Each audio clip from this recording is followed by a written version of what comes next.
you. You have a copy of Scripture, Ecclesiastes chapter 1. Ecclesiastes chapter 1. Do a quick recap for us. Last week we started off this book and we were talking about how in the Bible you have a number of different genres. It's made up of 66 different books and documents. But among those, some of them are narrative, some are prophecy, some are poetry. And there's one section that's called wisdom literature.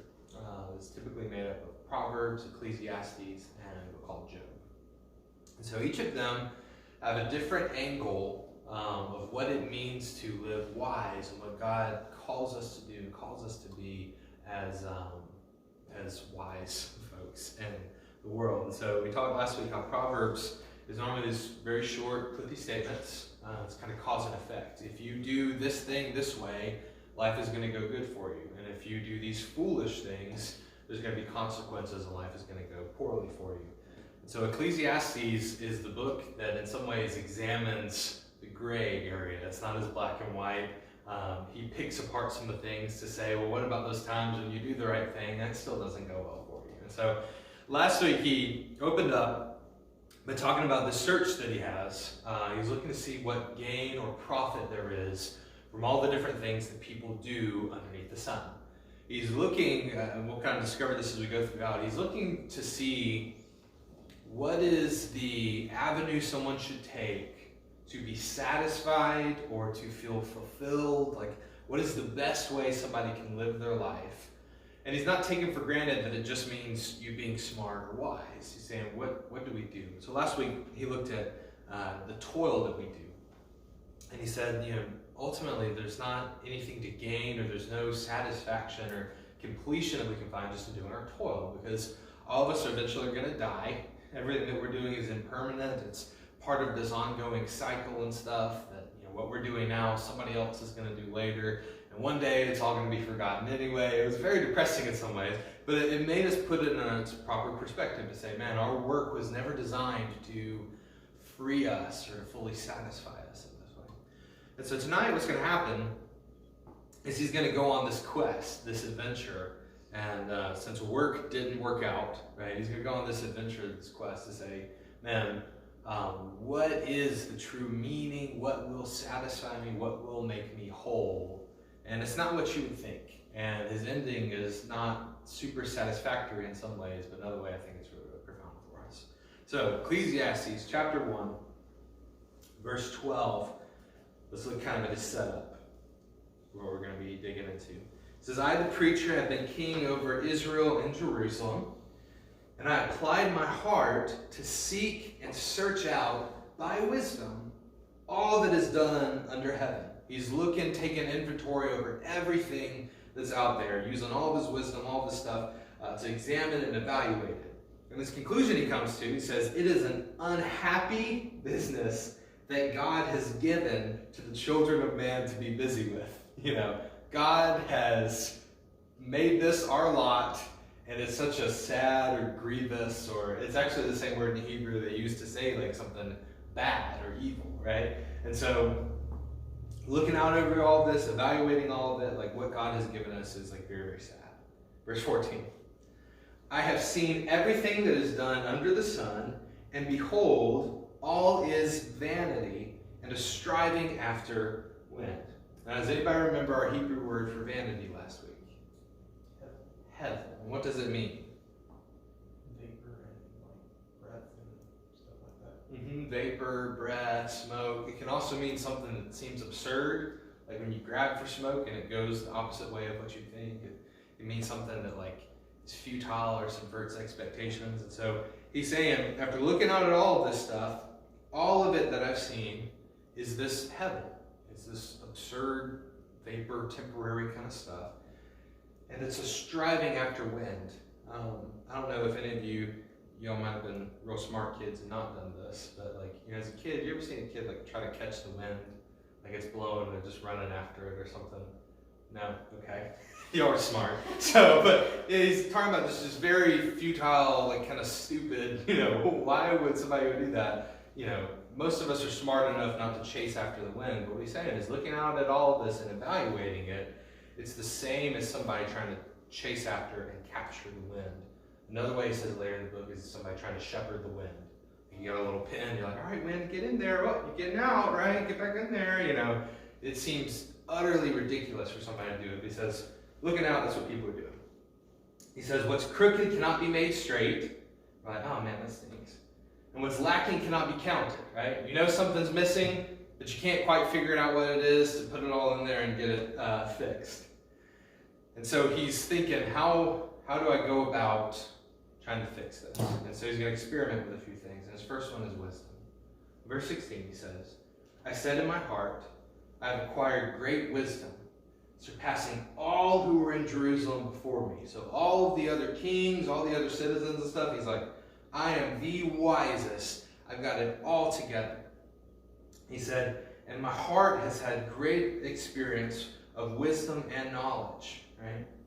He said, I applied my heart to know wisdom and to know madness and folly, and I perceive that this also is but a striving after wind. For in much wisdom is much vexation, and he who increases knowledge increases sorrow.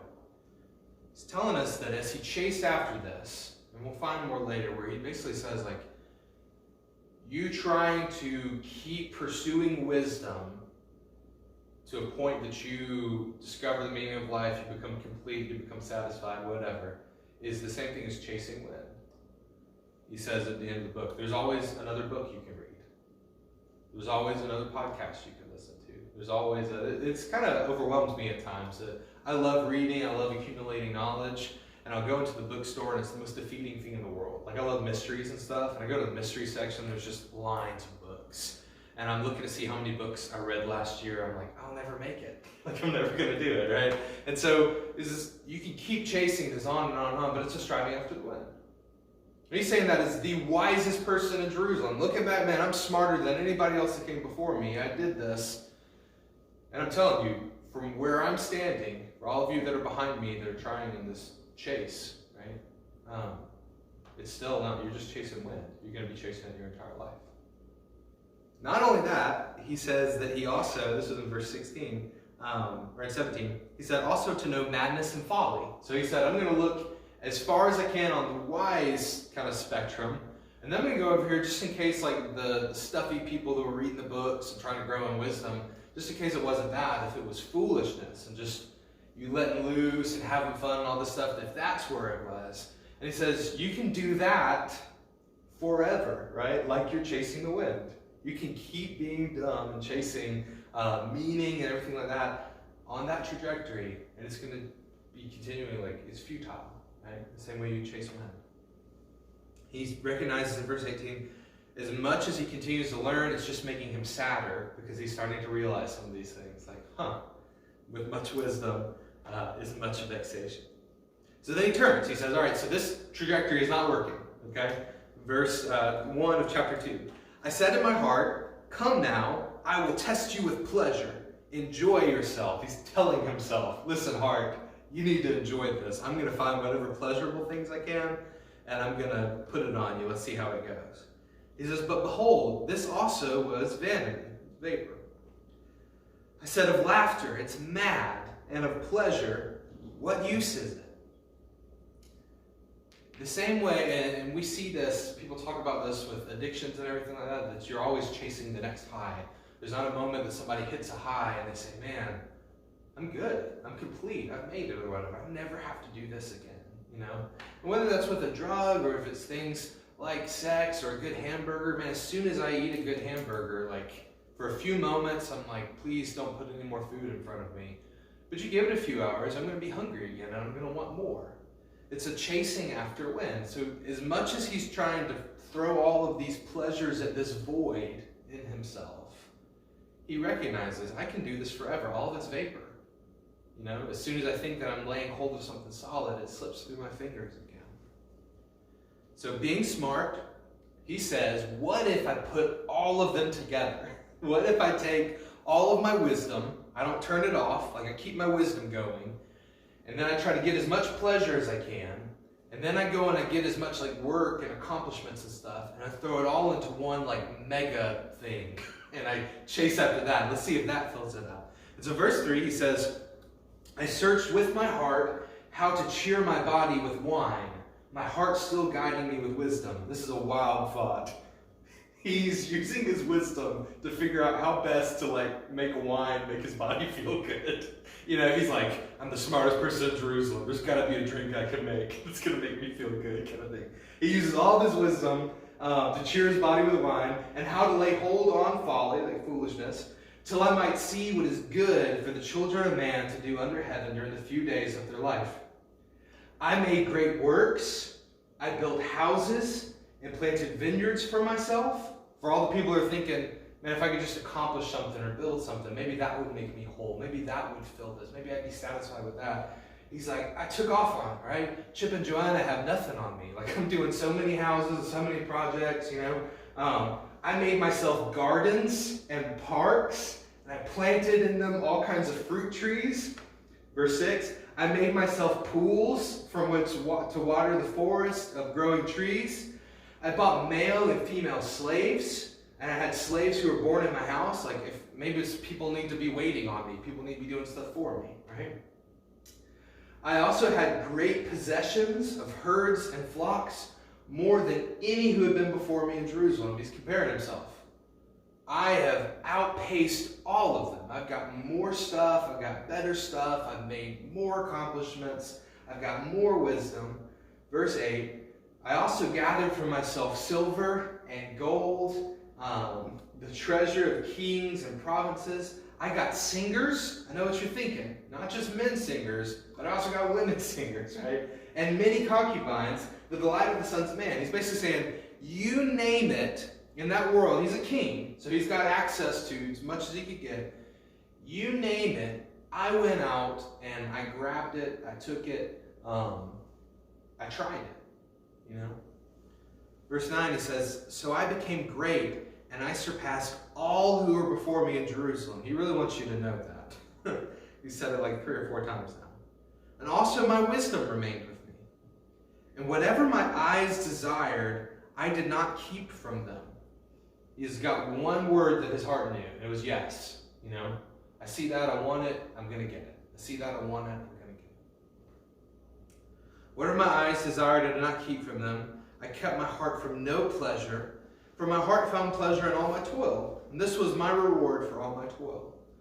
A lot of people, when we look at this journey that he's on, we can reflect back and say, man, a lot of us live in this way. Probably not as lavishly, right? You're not going out and planting gardens and building houses on this stuff. But there's a lot of people that go on the same quest to say, I need something that's going to give my life meaning. And so they go down the list. Maybe it's not, you don't have the ability to go out and buy slaves for yourself, nor should you. Or you don't have the ability to go out and buy land and plant massive gardens, right?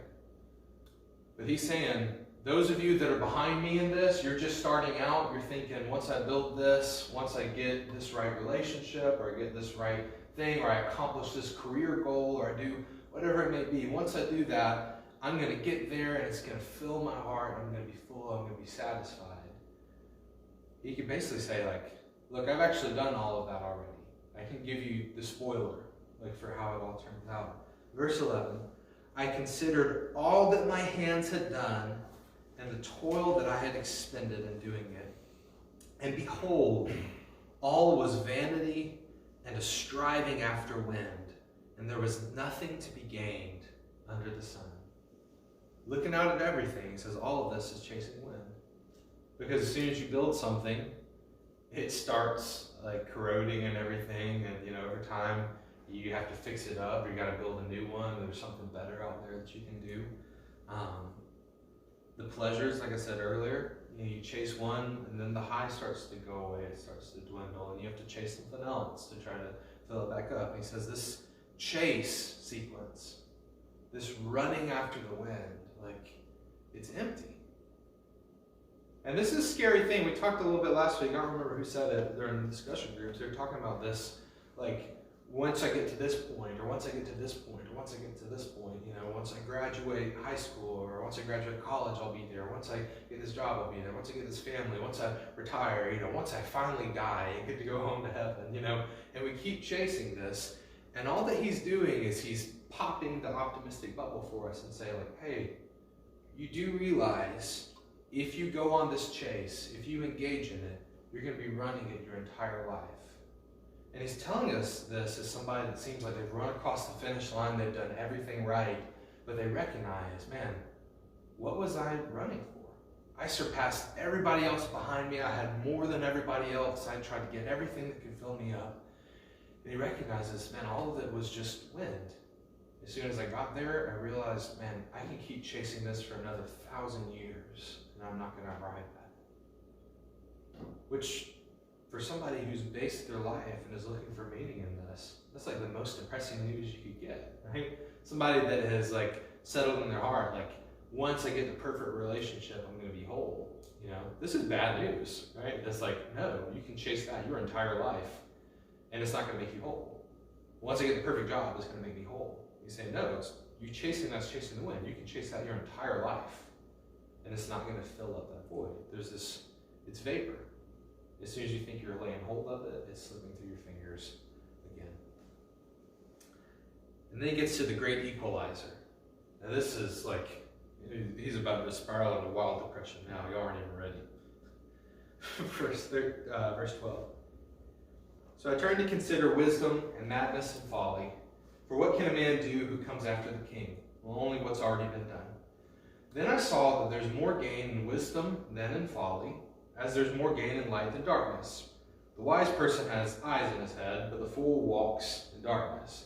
We say, yeah, no, that makes sense. His conclusion after all this stuff, of course, it's better for you to be wise than to be foolish. Even if it's all chasing wind, it's all vapor, we're all going to die anyway. Like, it's better to do the thing in light than in darkness. And yet, I perceived that the same event happens to all of them. What event is he talking about? Death.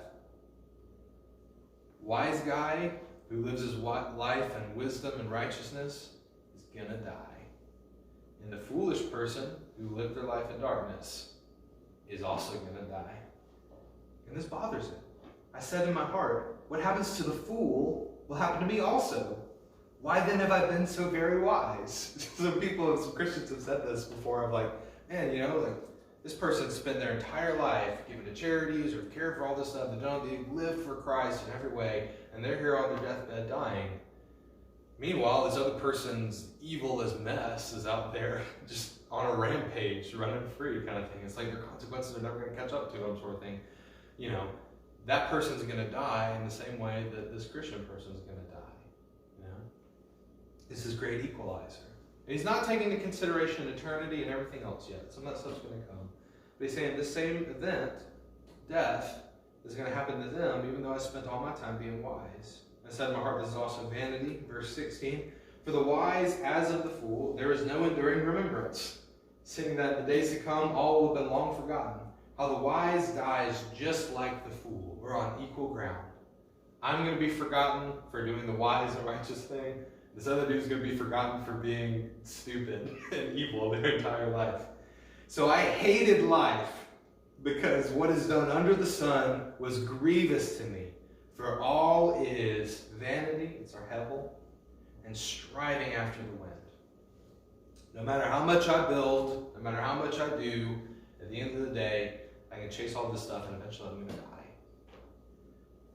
He's been thinking past tense. Who came before me? Have I gotten better than them? Have I done more than them? Have I done more? He's about to go to the future still a little bit, and he says, I hated all my toil, which I toil under sun, seeing that I must leave it to the man who will come after me. I've spent all this time building these things. He says, who knows whether he will be wise or a fool?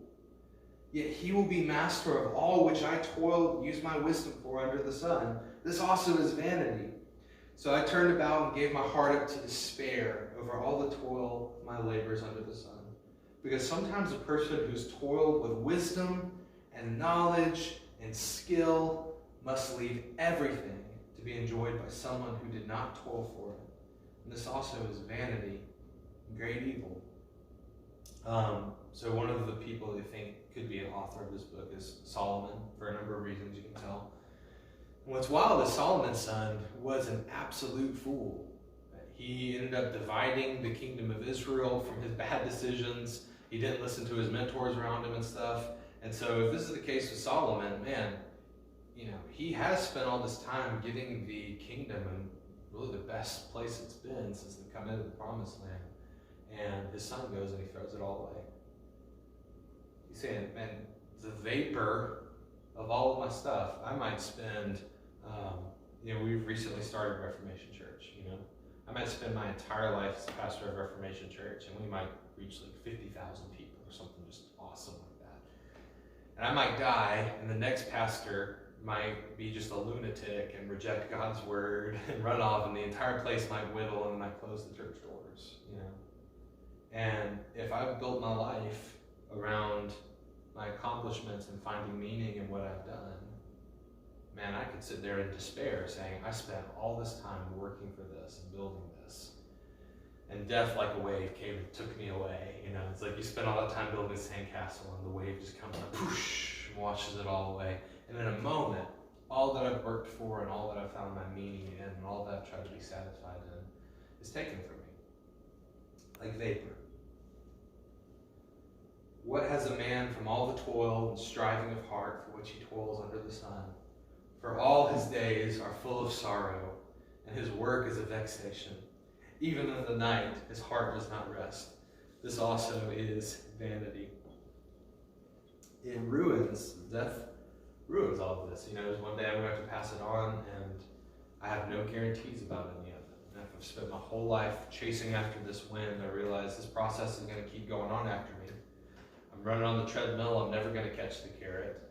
And the person after me isn't going to catch the carrot. The person after me isn't going to catch the carrot. And it can feel like it's a waste. He's chasing meaning, he's chasing satisfaction, he's chasing fullness. And it can feel like a total waste. And this is where we get to the strange punchline of this passage. Okay? Are you ready? I don't think you're ready. This is wild. Okay? Verse 24.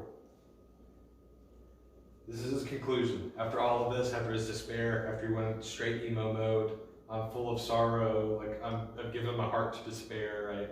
Verse 24, there is nothing better, meaning the best thing somebody can do, all right? There is nothing better for a person than that he should eat and drink and find enjoyment in his toil. We sit there and we say, teacher, you just spent the last chunk of text telling us that it's vanity and chasing after the wind to eat and to drink and to work and to do all this. You basically just told us this is like a waste of time. And you're like, the best thing you can do is eat and drink and find enjoyment in your work. So you should be saying, what?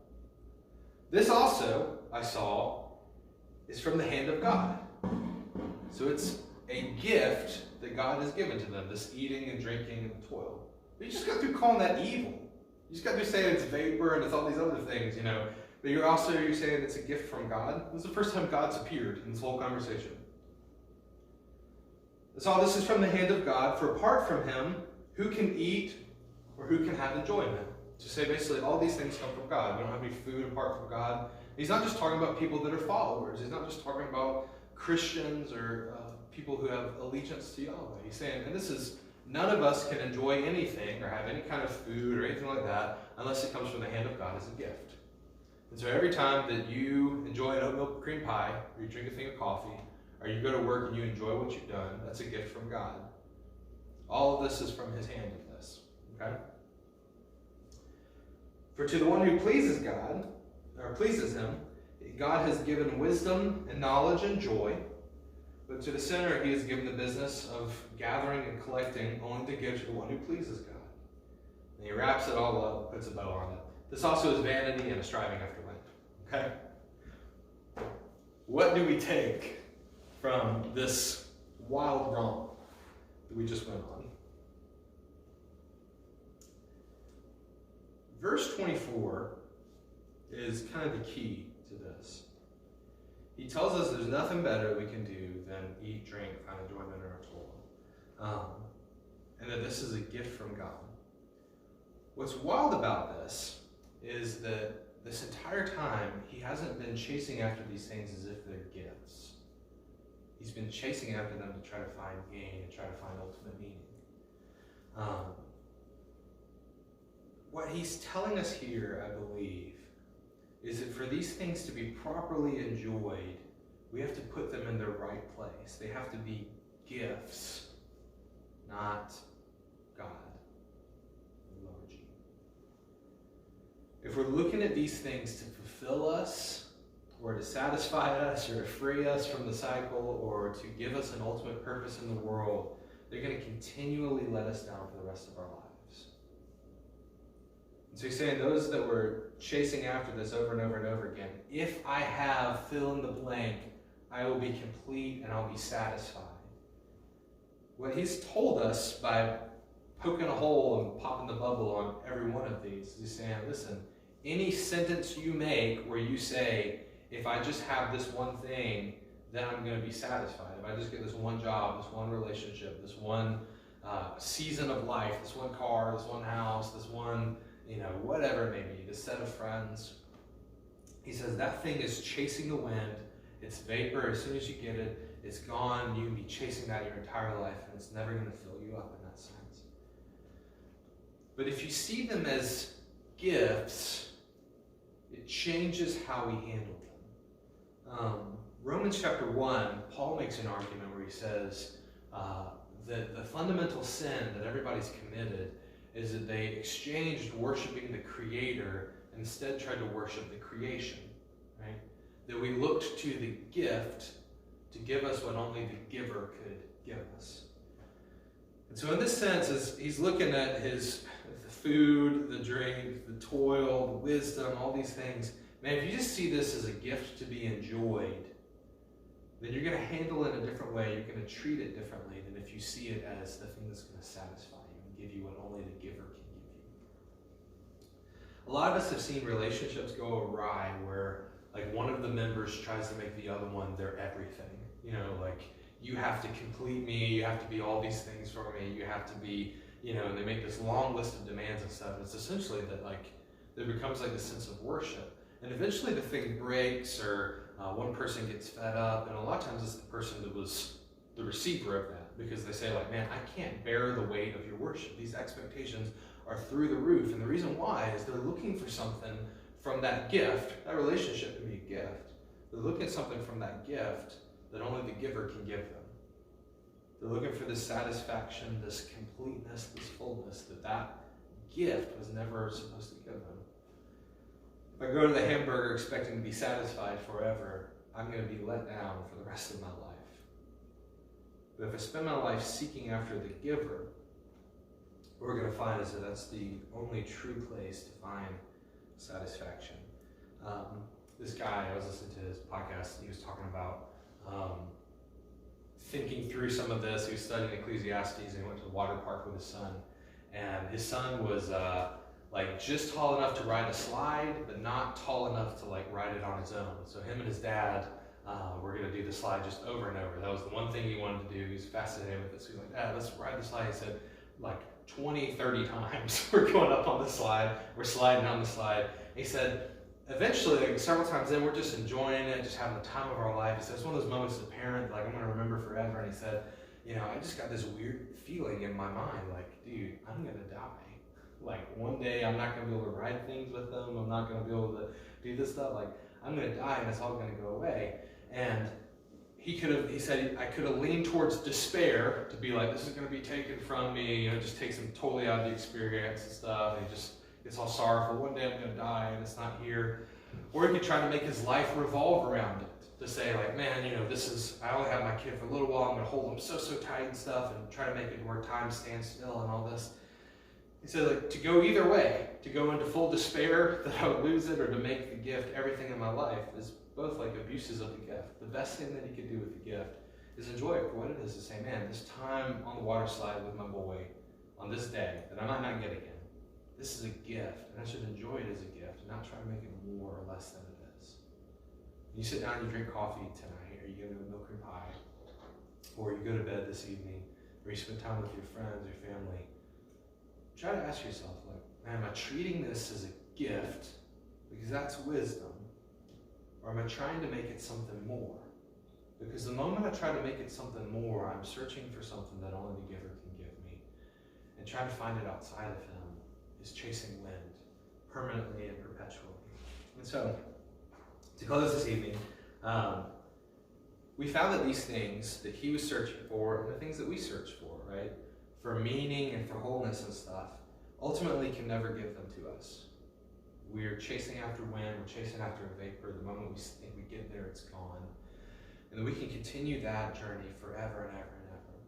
And so what I want us to do tonight is response to this text. I think is what obedience looks like here.